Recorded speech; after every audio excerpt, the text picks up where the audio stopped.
अस्सलामुअलैकुम। उम्मीद करता हूँ आप सब खैरियत से होंगे। तो हमने कॉमन पेशेंट प्रेजेंटेशन के हवाले से टॉपिक शुरू किए हुए थे। आज हमारा दूसरा टॉपिक है अप्रोच टू कफ और हमेशा की तरह हमारा रेफरेंस रहेगा हैरिसन। चलिए टॉपिक शुरू करते हैं। सबसे पहले हम देखते हैं कफ की डेफिनेशन क्या है। Cough is an innate primitive reflex, एक इनेट प्रिमिटिव रिफ्लेक्स है and act as a part of body immune system to fight against foreign materials.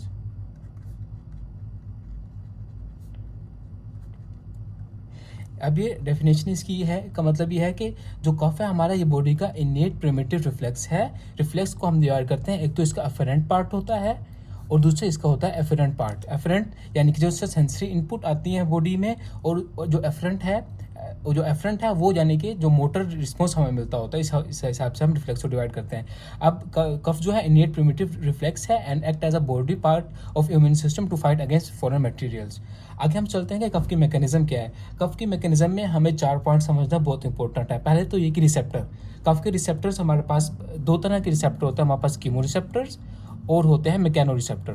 Chemo receptor में हमारे पास 2 तरह के रिसेप्टर हैं। पहला रिसेप्टर है TRPV1 और TRPV4। ये एक तरह का रिसेप्टर ये है जो कि पाया जाता है कैस्पिसिन में। कैस्पिसिन एक तरह का केमिकल है जो कि हमारे पास चिलीज पाउडर वगैरह में पाया जाता है। जैसे ही हम इस चिली पाउडर को एक्सपोज करेंगे तो हमारे ये वाला रिसेप्टर एक्टिव होकर आगे हमारा कफ प्रोड्यूस करवाएगा। दूसरा मैकेनो रिसेप्टर में आप वाटर को ऐड कर सकते हैं कि जैसे ही वाटर अगर हमारे रिस्पिरेटरी ट्रैक में जाता है तो उससे हमारी कफ प्रोड्यूस होती है। ये रिसेप्टर हो गया। एफरेंट पाथवे में हमारे पास वेगस नर्व के 2 न्यूक्लियाई आ जाते हैं। एफरेंट पाथ में वेगस नर्व के 2 न्यूक्लियस हैं। पहला न्यूक्लियस को हम कहते हैं ए डेल्टा और दूसरा हमारे पास न्यूक्लियस है C fibres and A delta vagus nerve के एफरेंट पाथ को बनाते हैं। कफ सेंटर हमारा पाया जाता है ब्रेन में, उसको हम बोलते हैं न्यूक्लियस ट्रैक्टस सोलिटेरियस।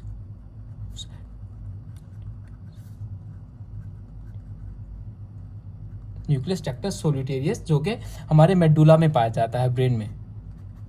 ओके और एफरेंट पाथवे को हमारे 3 नर्व्स बनाती हैं, जिसमें पहली हमारे पास वेगस नर्व है। वेगस नर्व एफरेंट पाथवे को भी बना रही है और इफरेंट पाथवे को भी बना रही है और एफरेंट पाथवे को भी बना रही है। दूसरे नंबर पे हमारे पास नर्व आ जाती है ग्लैसोफेरिंजियल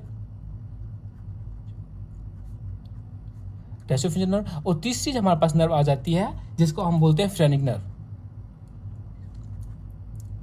एक दफ़ा दोबारा से इसके मैकेनिज्म देख लेते हैं कि जैसे ही हमारे पास हम किसी स्टिमुलस से एक्सपोज होते हैं, चिलीज हो गया या वाटर हो गया, तो हमारे पास ही दो रिसेप्टर एक्टिवेट हो जाती हैं, TRP1 और TRP4। ये एक्टिवेट हो जाते हैं जो कि हमारे पास एफरेंट पाथवे को वेगस नर्व के 2 न्यूक्लियाई को स्टिमुलेट करते हैं। ए गैमा और सी फाइबर्स को स्टिमुलेट करते हैं, जिससे हमारे पास ब्रेन के अंदर मेडुला में न्यूक्लियस ट्रैक्टोरियस सोलिटेरियस को स्टिमुलस मिलता है। और एज अ मोटर रिस्पॉन्स हमारे पास वेगस नर्व, ग्लैसोफेरिंजियल नर्व और फ्रेनिक नर्व के थ्रू मोटर रिस्पॉन्स हमारा जाता है इंटरकोस्टल मसल्स में और हमारे डायफ्राम को कॉन्ट्रैक्ट करवाते हैं, ग्लोटिस को भी कॉन्ट्रैक्ट करवाते हैं, जिससे हमारे इंटर एब्डोमिनल प्रेशर बढ़ता है। और एकदम से जब ग्लोटिस ओपन होता है तो कफ का स्टिमुलस प्रोड्यूस होता है, जिससे हमारे पास जो फॉरेन मटेरियल है वो हमारे बॉडी से बाहर निकल जाता है। एक दफ़ा इसको एक डायग्राम से भी समझ लेते हैं इसके मैकेनिज्म को। देखिए यहाँ पर जैसे ही हमारे पास ट्रैकिया में या लैरिंक्स में किसी भी तरह का स्टिमुलस मिलेगा वाटर या चिलीज की सूरत में, तो वो वेगस नर्व के थ्रू हमारे पास जाएगा ब्रेन सेंटर में। Brain centre nucleus tractor solitarius NPA5 में। यहाँ से हमारे पास मोटर रिस्पॉन्स की सूरत में तीन नर्व की सूरत में वेगस नर्व, ग्लैसोफेरिंजियल नर्व और फ्रेनिक नर्व की सूरत में हमारे पास एफेक्टर तक रिस्पॉन्स जाएगा जो कि कफ प्रोड्यूस करवाएगा। आगे हम चलते हैं कि हमारे पास अगर कोई पेशेंट आता है कफ का, तो हम उसको किस तरह से अप्रोच करते हैं।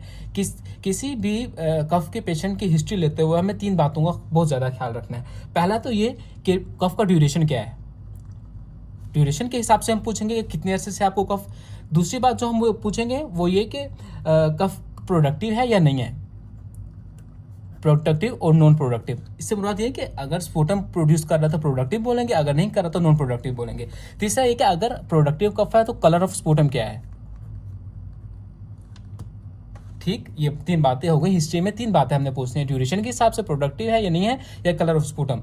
ड्यूरेशन के हिसाब से हम इसको तीन पार्ट्स में डिवाइड करते हैं। पहला होता है एक्यूट, जिस एक्यूट का ड्यूरेशन होता है almost less than 3 weeks, less than 3 weeks.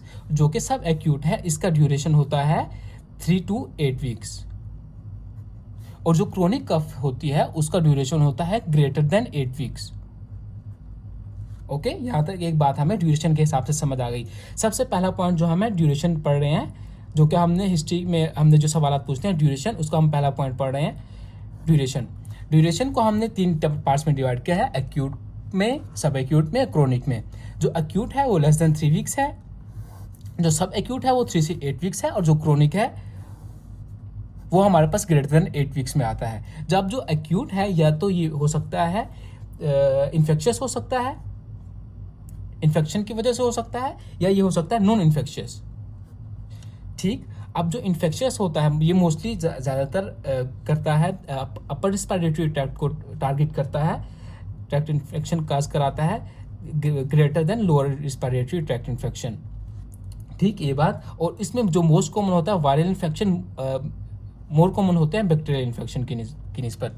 ये पॉइंट क्लियर हुआ। और जो नॉन इन्फेक्शियस हैं, non infectious causes of acute cough है, उसके अंदर हमारे पास हो जाता है acute exacerbation of chronic cough, like asthma को हम इंक्लूड कर लें।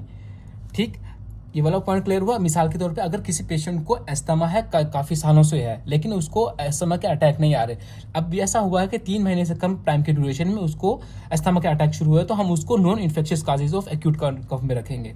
ओके, सब एक्यूट कॉजेज ऑफ कफ में हमारे पास एक सिंड्रोम आ जाता है जिसको हम बोलते हैं पोस्ट इन्फेक्शियस टेसिव सिंड्रोम। मिसाल के तौर पे हमें कोई किसी तरह का वायरल इन्फेक्शन होता है, तो हमारी बॉडी क्या करती है, हमारी बॉडी में उसको जो कफ के रिसेप्टर्स हैं उनका नंबर इंक्रीज हो जाता है, increase in number of cough receptor.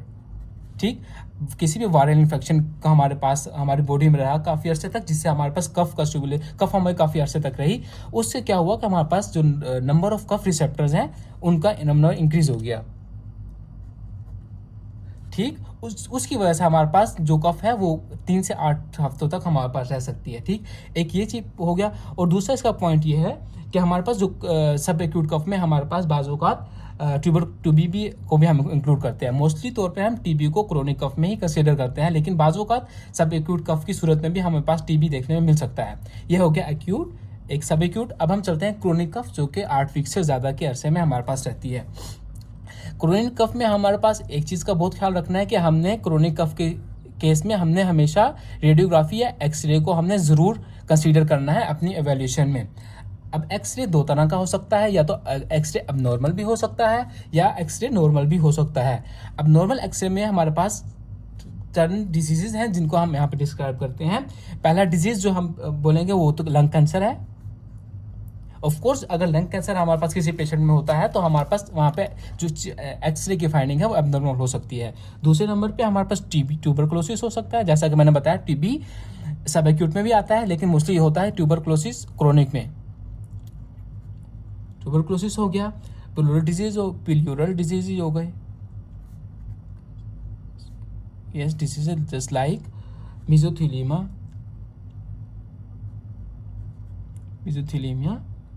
या हमारे पास न्यूमोकोसिस हो गए।